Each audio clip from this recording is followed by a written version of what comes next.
the yogurt drops in the store. When on earth would you ever encounter a wild rabbit that would source that from the woods or their surroundings? Foraging blends. So all of the foraging blends are named after one of the rabbits. Food motivated. Treats and cages that have these cute little dudes on them. Hey everyone! This is nabzventures N.A.Y and welcome to the Pet Talk. In this episode, we have with us Jillian from the Upscale Bunny. This Pet Talk episode has 3 parts, and this is the first part. And like all Pet Talk episodes, this video is divided into 2 parts, the introduction and the main questions. So, let's get started. The first question is, what's your name, your brand's name, and your Instagram account? Hi, my name is Jillian Ft.The, and I'm the owner of the Upscale Bunny. We make all organic and natural chew toys and treats for rabbits. You can find us on Instagram, Facebook, and TikTok at the Upscale Bunny. We also have our own website, theupscalebunny.com, where we have our ingredients glossary, descriptions about all of our treats and toys that we make, as well as a Upscale Bunny mom blog posting where you can find great information about what your habitat should look like, what your rabbit's dietary needs are, what a first aid kit should include, stuff like that. And then if you want to buy any of our products, you can come check us out on Etsy, and all you got to do is type in the Upscale Bunny in your search bar. Which pets do you have? I have 7 rabbits, well, 6 now. Milo, which is my second oldest, passed away in June. He was 5 years old. It was just his time to go. My oldest is Prince, and then we have Amelia, Chanel, Hershey, Leo, and Layla. Layla and Leo are a bonded pair, and they have their own pen in their own room. Right next to their pen is another large pen for Prince, Chanel, Hershey, and Amelia, and that's where they lived. Milo also lived with them too when he was still alive. But Milo is still there in the room. We have his ashes in a cute little box surrounded by rabbit figurines and pictures, and he's in his home. Please tell us about your product, your website, and your Instagram account.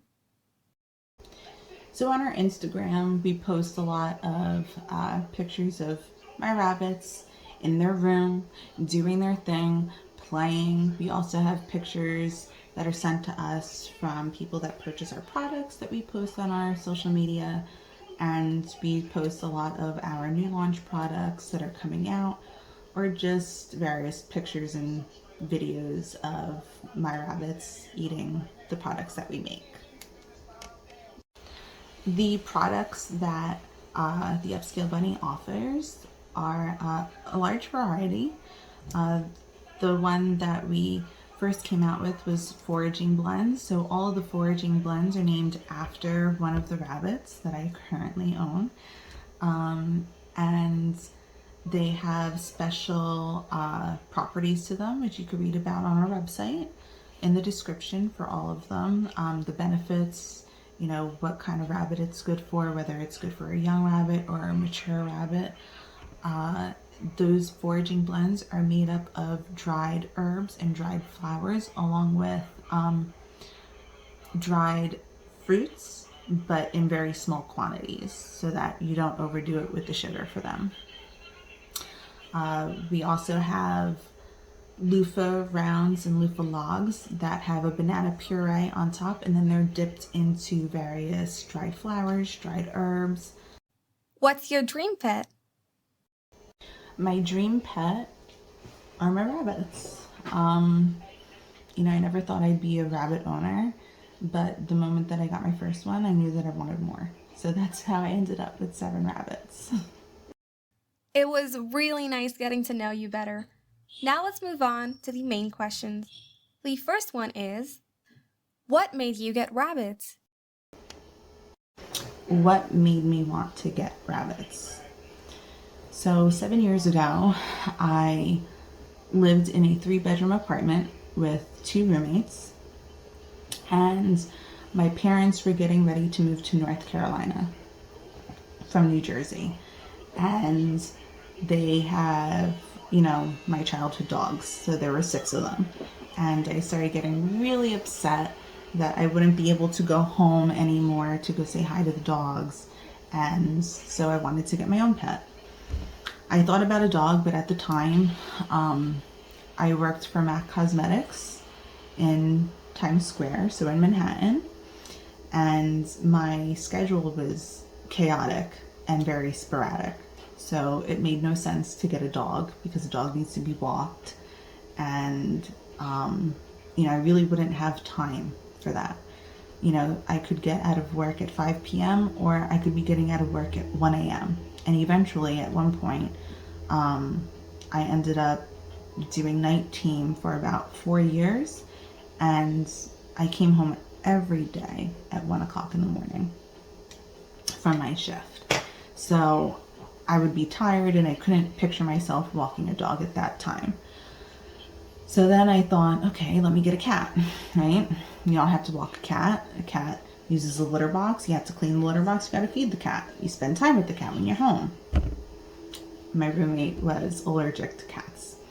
So then I was watching some show and I saw that, this girl had a micro pig. So I looked into that.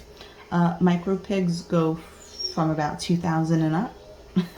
So that was not going to be an option. And in the images on Google, because I typed in all black micro pig, I look at the images and one of them is an all black rabbit.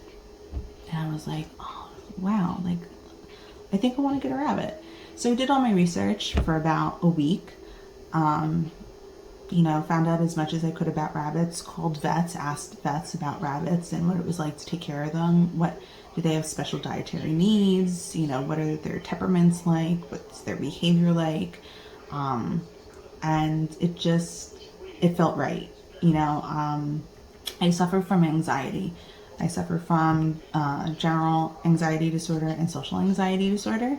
So I completely can sympathize and empathize with rabbits. They're prey animals. They get very anxious at times. They get startled very easily. And those are all characteristics that I know very well from having anxiety. So I thought that animal would be really great and I would be really understanding of their behavior. They also don't like to be held or picked up or cuddled all that often. And I'm down to earth with that. I don't feel the need to constantly have, my hands on my animal. They're not like a dog where a dog wants to be by you all the time. Like right now, I have my mom's dogs here that I'm watching for 2 weeks. They're sitting right at my feet. You could not put enough treats by my feet to make my rabbits stay there for an hour. You could probably hear one of them snoring. But the rabbits want to take their treat. They want to do their own thing, right? So I thought that animal would just be perfect for me. And that's what I did. I got my rabbit shortly after I did all my research after a week. Sometimes products such as treats, cages, and toys are sold with photos of rabbits on them, implying that they're safe for rabbits, when, in reality, it has ingredients that are toxic for them, and the cages are just way too small. What is your say on this? So rabbit toys, treats, and cages that have these cute little dudes on them, how do I feel about them? I personally don't like them. When I go into stores and I see that they have these small little cages for them, it really does upset me because, my guys have this entire room to themselves. It's 12 by 13 and then they have these pens, right? This is adequate space for them. And then they have an entire room, like I said, to pretty much ignore the bed. They peed in it. They had this entire room to enjoy and run around in and play in. When I look at the cages that are being sold, and they're so tiny, they really don't promote healthy exercising or even just the well-being mentally of a rabbit. It really is disappointing.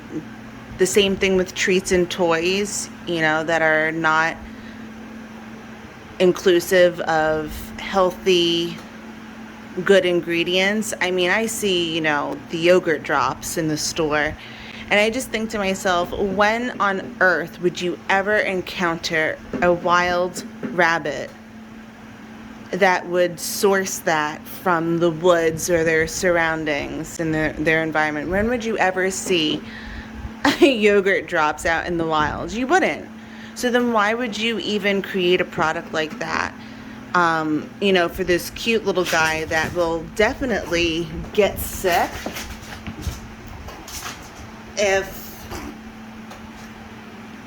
sorry, there was a little tuffle with this one.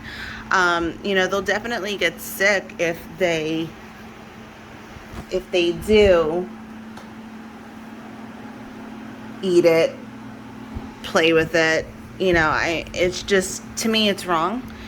But I think the change also begins with rabbit owners.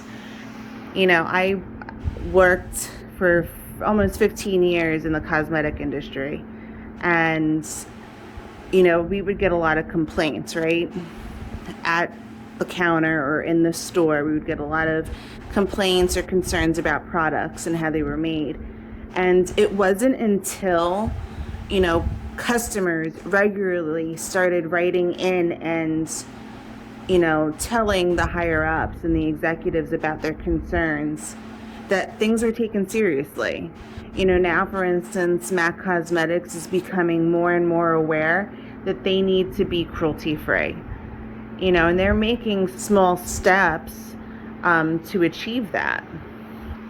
For instance, none of their brushes have real hair from animals. They're all synthetic. Again, that's a small step, and it's because people are constantly, telling them that, they don't want animals to be harmed. So when you put that logic towards, cages and treats and toys that are marketed for rabbits but we know aren't healthy or safe for them, it's our job as the consumers, the bunny parent and the owner, to write into these companies constantly and let them know our feelings, about the types of products that they're coming out with. And, to constantly keep them accountable for, offering products that would otherwise harm them as far as their well-being is concerned. And I think, once you start to do that, you'll start to see that companies will definitely hear you, and then they'll take that into consideration, and then they'll start to make products that are good, that are healthy for animals. Because I don't think anyone intentionally makes things that are bad for them. I think that maybe years ago, there wasn't this wealth of information about rabbits, being house trained and being treated like an actual family member, right? Because we would normally see rabbits in hutches. It wasn't probably until the past 5-10 years that really, you had rabbits indoors free roaming like a dog or a cat would.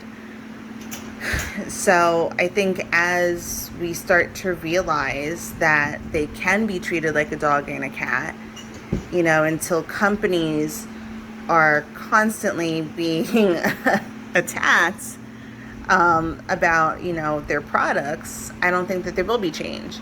Every time I see something that I think is wrong when it comes to my rabbits, I will quickly just write up an email and just, ask questions, from the company. Like, why do you think that this is acceptable for this small of a cage?